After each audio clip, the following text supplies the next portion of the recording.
Am I? I thought that was who that was. Sarita? No, she's Hispanic. Okay. Their sister is Mika. And she still works with WWE then. I don't know. As far as we know. I don't think we've... I don't know that... Yeah, I don't know if Mika has worked with WWE. I thought she was a producer. They brought her in Mika? as like a trainer or a producer. Yeah, like they weren't going to do anything with her wrestling. Mika's just a kid. I don't know. Maybe I'm wrong. I don't know. Mika Rotunda? Yeah, maybe, unless there's another sister. Well, Mika Rotunda's the only one I know of. I don't think she's I thought it was a big thing because Mike Rotunda got released the same time. So that's where I had drawn the as Mika? I swear to God. No, as Sarita. As Sarita? Let's just stop now. This isn't news. But we love Sarita. She is quite a great pro wrestler, very talented. Former Impact Wrestling Women's Tag Champion. In fact, I want to say she was part of the inaugural with Taylor Wilde. They were called Sarita. Sorry to see this happen to her. That's super sad. A great woman, talented woman. But Pasty, if we want to talk about sad things happening to talented women in the pro wrestling world, holy buckets, strap on, because I got quite a lot to say about this next thing, especially because I'm a huge fan, and I was kind of pissed off about this. I was about 3/4 hot.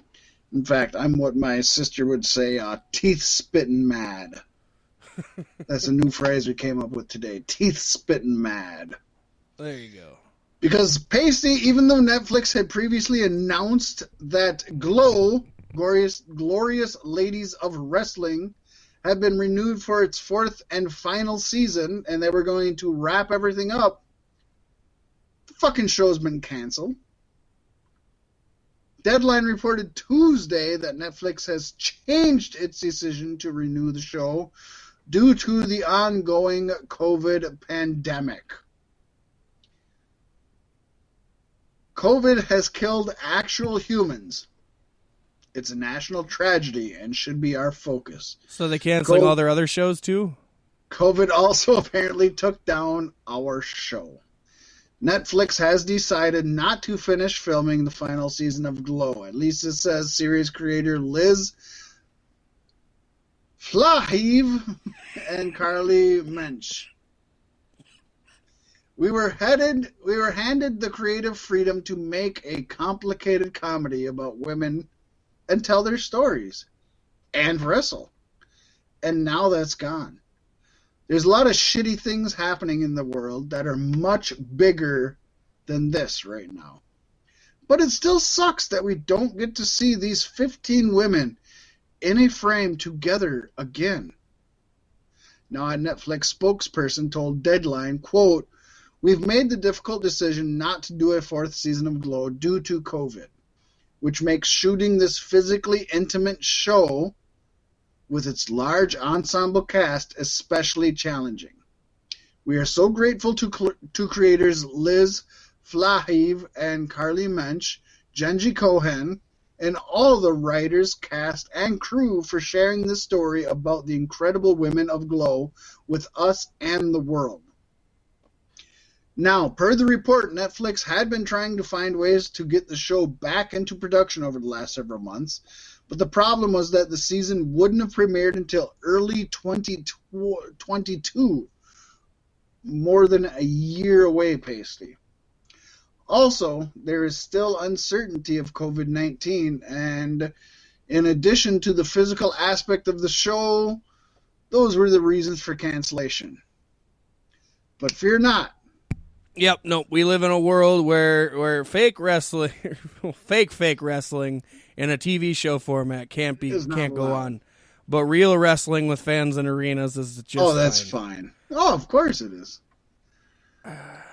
But Pasty, let me tell you, there's a little bit of hope because fans of the show are super not happy about this decision. Neither is Pasty. Neither is Fat Mac. Neither is the entire Beef Sticks podcast. And neither is the media. Because an article in Vanity Fair came out shortly after the decision and blasted Netflix for canceling the show, which was female-driven and portrayed strong, intelligent, successful women in the pro wrestling business at a time that the business could really use that. With the whole hashtag speaking out movement, this is the perfect fucking show for pro wrestling. And comic legend and Glow co-star Mark Maron took to Instagram to pitch a 2-hour movie that closes out the series. And I'd take at least that. Mark Maron said, quote, "Let us wrap it up in a 2-hour Netflix movie. Give the showrunners and the cast and the writers a chance to finish the story in a movie, right? Then it's all fine. That would take the financial pressure off, and the writers could play it out. We could shoot it all out." Maron said the reason given for the showrunners was basically a financial one, in that they didn't want to pay to keep the sets alive anymore. He continued, "They were 2.5 episodes in on the day that they went into lockdown. So basically, it's not worth keeping the sets up. They want to tear them down and put up new sets for other shows that will be made." Stranger Things, season 27. Yeah. I'm really bummed. I ain't even gonna lie. I'm really bummed about that. That fucking sucks. You know, it's funny that they couldn't make this work even through daily soap operas. I just saw something about this.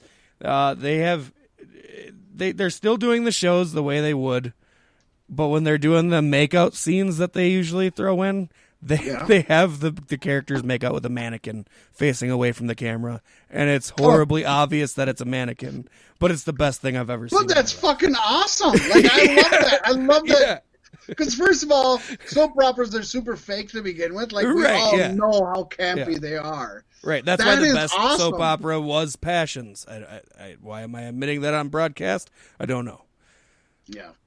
But that one was like not even rooted in reality, with witches and magic and the little short guy who played young Grinch in the Grinch movie. Yeah. Joe C? No. Okay. He's dead now, though, much like Joe C. Oh, yes, many people are dead now. Yeah. William Shakespeare. What? Pasty, William Shakespeare, he had his time. He made a mark on society. He came, but now he's gone. Yes, and now it is time for more comings and goings. And as we talked about earlier, Ember Moon made her long-awaited return to WWE TV, and we now know she was the mystery biker teasing their return to NXT. Triple H addressed the return of NXT Takeover 31. As far as timing of it all, he says Ember Moon was just cleared for action, but they had been discussing a return to the NXT brand even before her Achilles injury in 2019. Obviously, because Vince shit on her the whole time. Yeah. Where else was she going to go? She's either going to go to AEW, Impact, or NXT. Right. If you want to keep making money off her, and she's super talented, why wouldn't you put her back in NXT? Oh, speaking of super talented young women in WWE, Toni Storm is now a member of the main NXT roster, as we also mentioned above in that same sentence with Ember Moon. The 2018 Mae Young Classic winner made a return at TakeOver 31 along with Ember Moon, confronting NXT Women's Champion Io Shirai on the big screen, following the Genius of the Sky's successful title defense over Candice LeRae. Storm has been a member of the NXT UK roster up until now, but there's no word yet on when she will actually return to an NXT ring. So, maybe they're waiting until COVID ends and she'll just keep doing screen presences, Pasty. Maybe. Which actually might actually do better for her.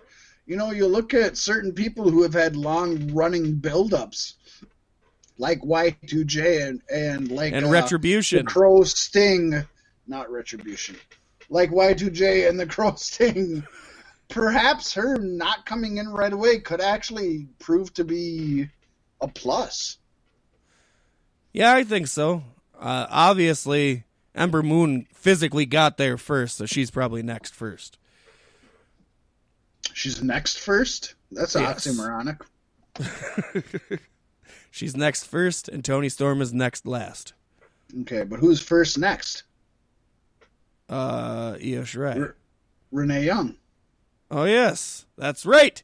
Because former WWE broadcaster Renee Young will be returning to the company for the first time since SummerSlam. Woo! WWE and Fox Network announced Thursday they will be celebrating Season 2 of SmackDown on Fox during the upcoming episode of the show on October 16th, and it will feature a special kickoff show that will feature Young returning host alongside Booker T. And you know what? Booker T is growing such an awesome beard. I fucking love it. It is pretty fucked that a wrestler for WWE has a 3-month non-complete cause. 60 to 90 days usually. Renee Young has 12 months. No, right? You know what? In all honesty, though, that probably was with Fox. Yeah. So that actually kind of makes sense. And this deal is because she is still employed by Fox or whatever. It's not It's on not WWE's WWE. behalf. It's Fox. It's like exactly. CM Punk on that fucking shitty show that didn't last. Yeah. CM Punk didn't last either, though, to be fair. Right. Yeah. I don't know. Pasty. We could still find out that he is Ali. Retribution, maybe. Ali takes off his mask and it's CM Punk. It's not T-Bone. It's T-Bar. I mean CM Punk. Oh my God. T-Bag. It's Malcolm from Jurassic Park. It's Malcolm in the middle. All sexy with his shirt unbuttoned. Oh my gosh. He was the Fly. We're going to call him Baxter Stockman from Teenage Mutant Ninja Turtles. We've really gone off the fucking beaten path at this point. God damn.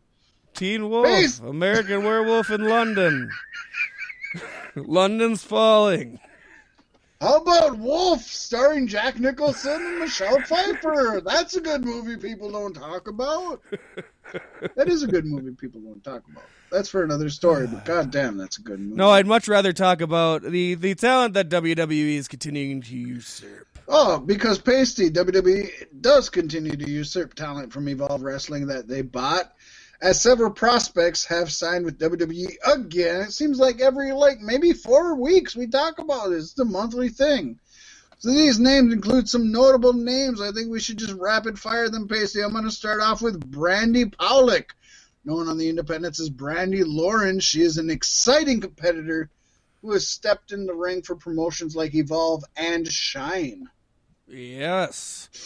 Then you have Cameron Rogers, who's a 6'1" Texan who competes under the name Kurt Stallion and loves long walks on the beach. Rogers broke out in 2019 in Evolve Wrestling, where he battled the likes of Matt Riddle, Cameron Grimes, Dexter Lumis, and Mansoor, all of which who have been usurped by WWE. And one person who will make a Mansoor is Anthony Green. He is the flamboyant Massachusetts native and standout grappler from Evolve Wrestling. Of course, the 26-year-old stood toe-to-toe with NXT Tag Team Champion Tyler Breeze in Evolve, as well as many of his fellow recruits from this class. And you'll spend some time shooting the breeze with D'Artagnan Ruffin, better known as Leon Ruff, who's a former Evolve Tag Team Champion. The energetic 24-year-old has competed on Raw, SmackDown, NXT, and 205 Live in recent months, going up against the likes of Sheamus, Aleister Black, Tommaso Ciampa, and Legado del Fantasma. But then why the fuck don't I know his name? Why don't you, Pasty? Somebody you should know the name of is somebody who's been in the zone of combat. building his way up to WWE, and that is Joseph Ruby, who is a 6 foot, 249